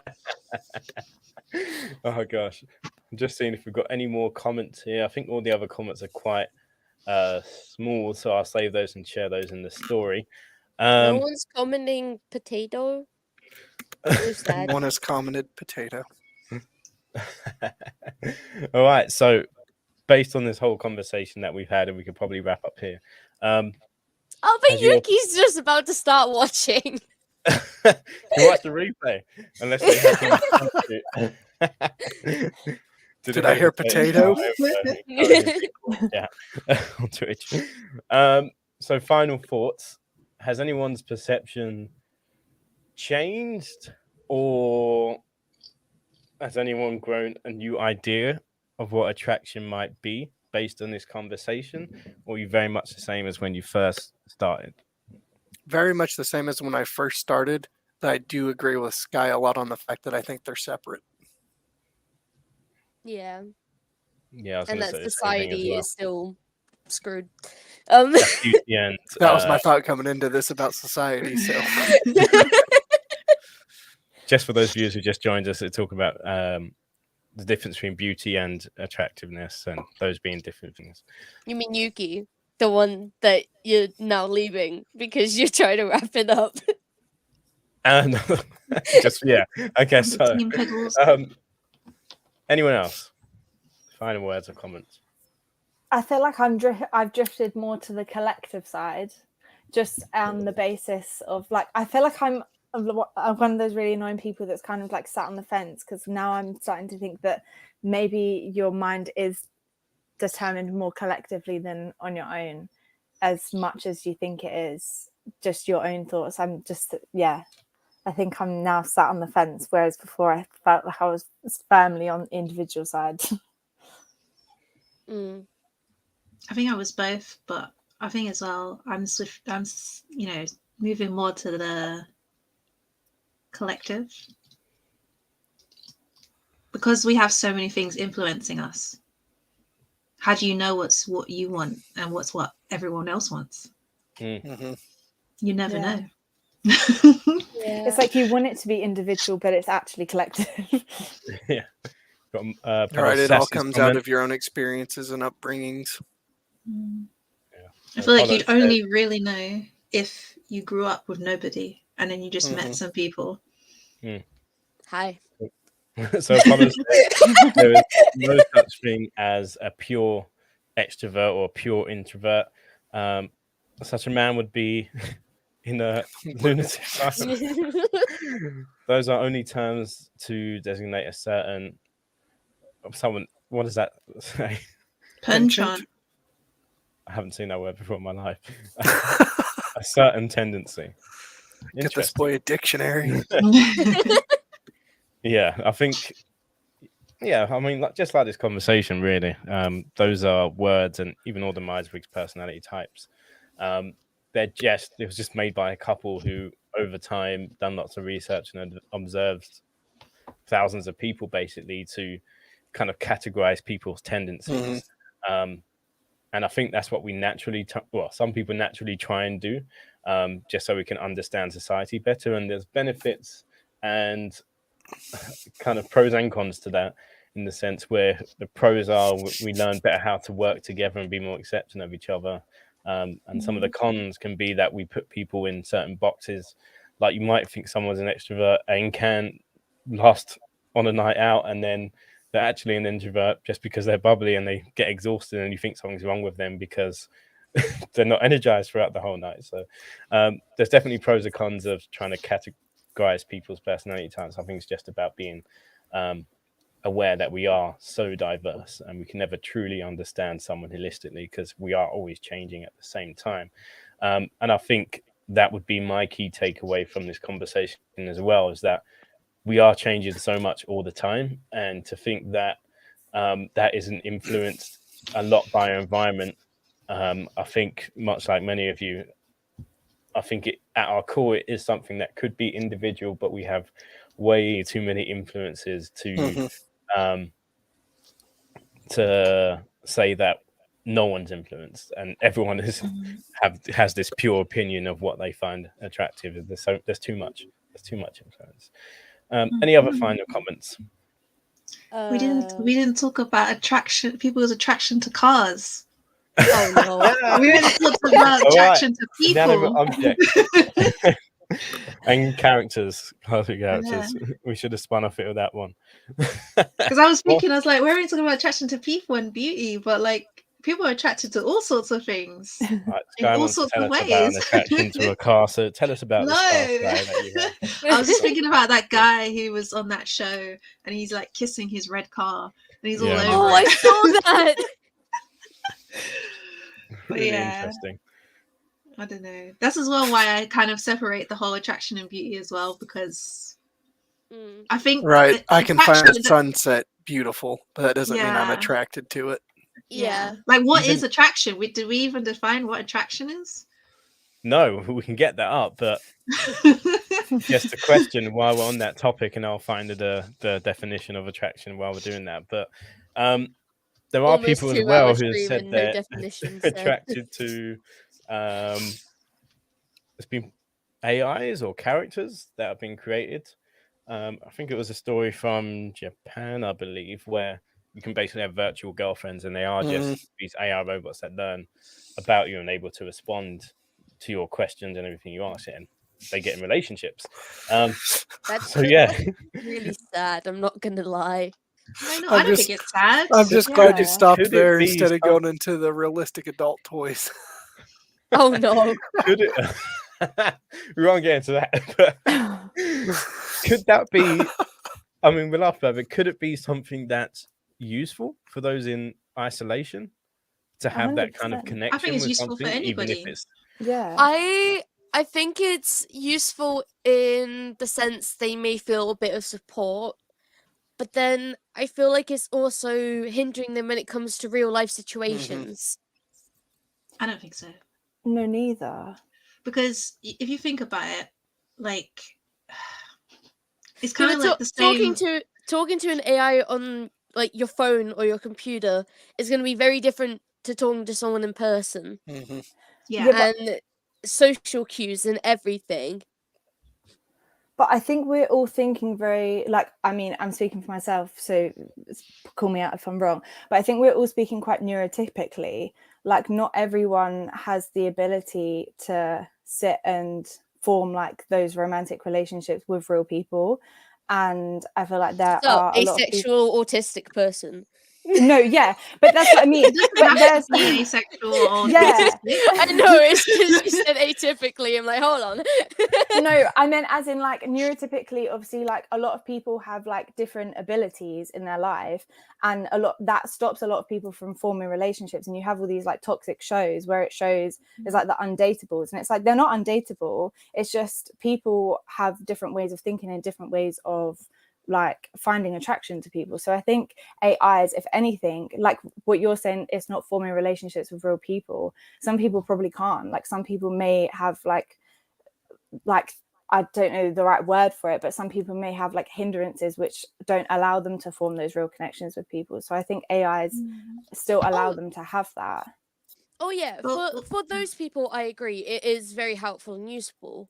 But let's say a teenager who can form those connections finds the AI system and ends up getting an online partner that Mhm. way.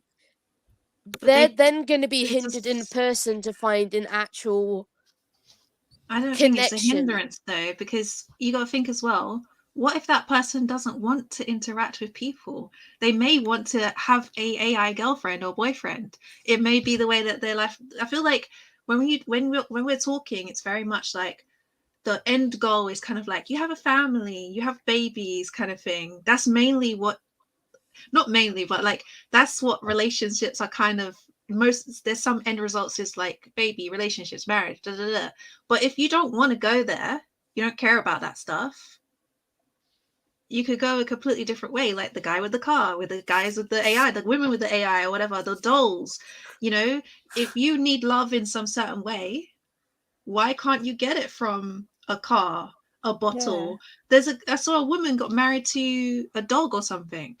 She loves her dog so much, she married her dog. She doesn't need to marry a man or a woman. Yeah. It's like, I feel like everyone's like, because we're so like The told only thing I can you think need to of have right the now nuclear family like you were talking about before.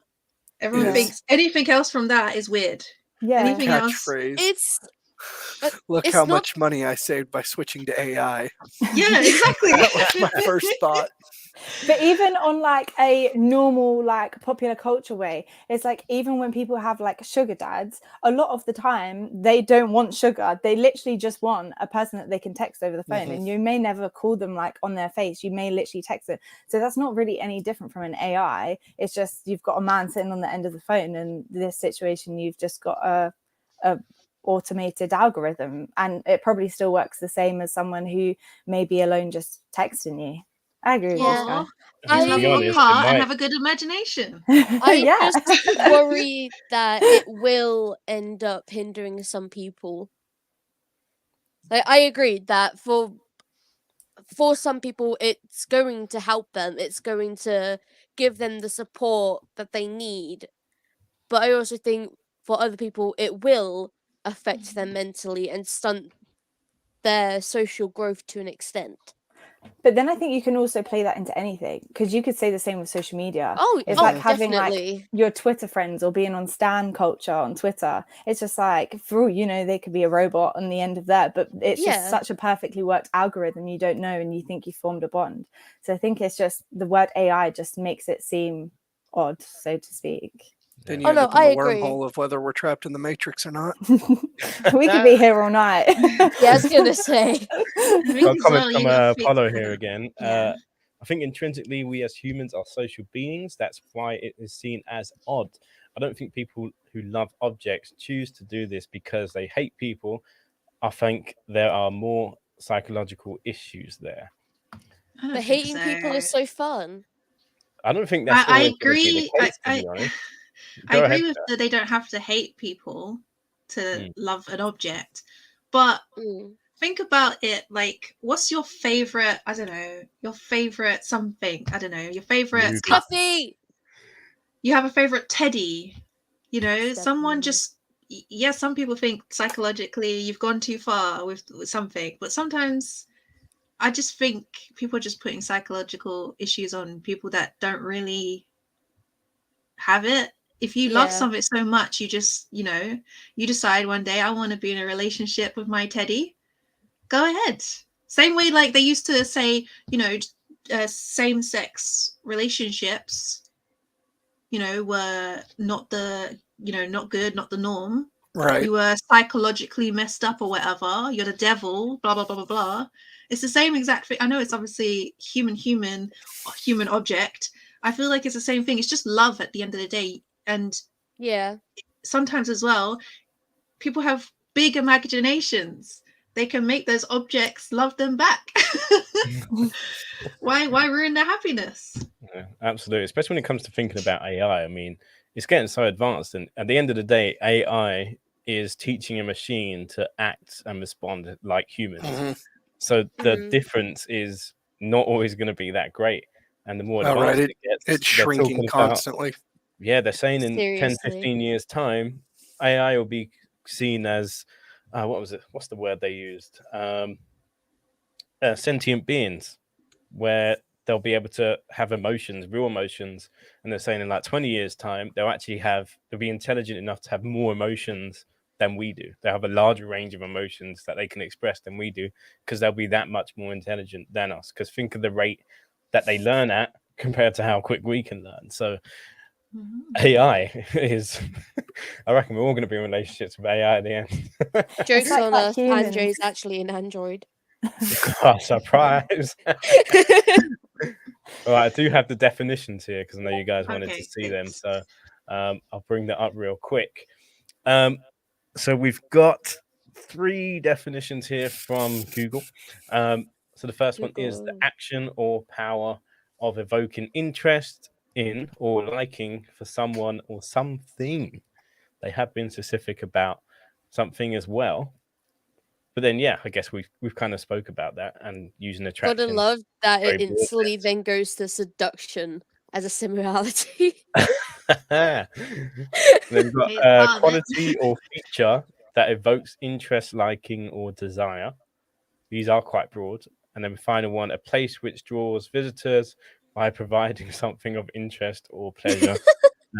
So yeah, very broad statements there.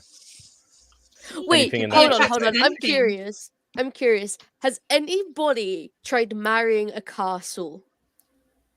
Hmm. As in the group or in Maybe. life? like throughout life, has anybody tried marrying a castle? Because obviously it's an attraction, but it's also they have an attraction to the attraction. Yeah, but I think they'd have to own the castle. That's what I'm curious about it. Or like, did somebody try and just get shot down? Be like, no. Did anyone marry the No house? I can might have seen do. that. I might be making that up in my head. But you have to have two any- signatures, don't you? Wait, then how? Oh wait, dogs have a paw print. Yep. Hmm. That's I was about to ask that same thing. Yeah. It might have been a cat. I don't know. Well, cats have paws. Any final Wait, thoughts Andre, does before we that wrap mean up? you're gonna marry a lion? No. But you love lions. Lions. Oh, I don't have any plans to marry any lions. I can't speak for future me. Who knows? All right. Any other final comments before we wrap up? I just think you- the way society is, I think you can just be attracted to anything, and if that makes you happy, that makes you happy. Except if it's kids. Yeah. Yeah. Well, obviously as well. I think I as have long to- as you're not hurting anybody Yeah. or stepping on someone else's rights, Hmm. do you, boo boo? Yeah. Yeah. All right. I think that's a beautiful way to end this stream. Luna, thank you very much for jumping in.